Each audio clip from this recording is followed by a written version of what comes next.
Can we genuinely worship and thank God habang may pinagdadaanan tayong difficulties? Yes, we can. Pero let's be honest, mahirap mag-worship kapag mabigat ang pinagdadaanan natin.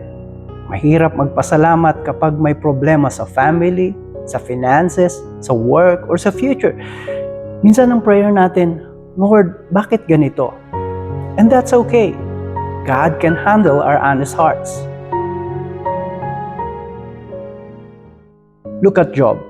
After losing almost everything, he still worshipped God.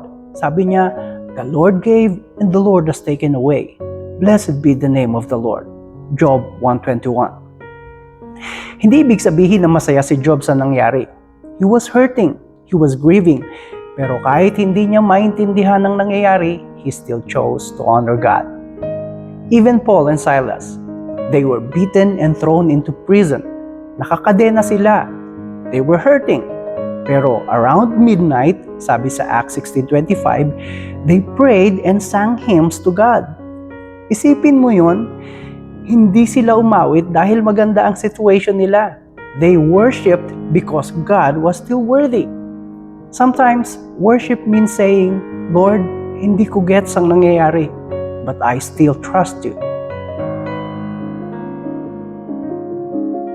Sabi sa 1 Thessalonians 5:18, give thanks in all circumstances.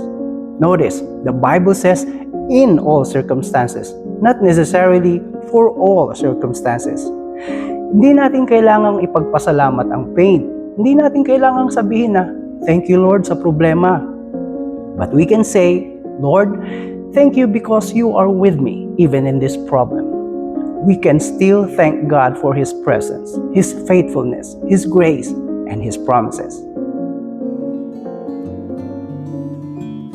Maybe today you are tired. Maybe you are waiting for an answer. Maybe may pinagdadaanan ka na hindi alam ng ibang tao. You can still worship with tears, with questions, with a tired heart. Because genuine worship is not pretending that everything is okay. Genuine worship is choosing to trust God even when everything is not okay. So today you can say, Lord, I don't understand this, but I still believe you are good. I may not know what tomorrow holds, but I know you are with me. Kapatid, maybe your situation will change. Maybe not. Maybe it will take time. But one thing remains true. God is faithful.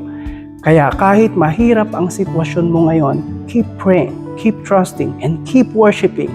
Hindi man okay ang lahat ngayon, you can still worship because God is still good.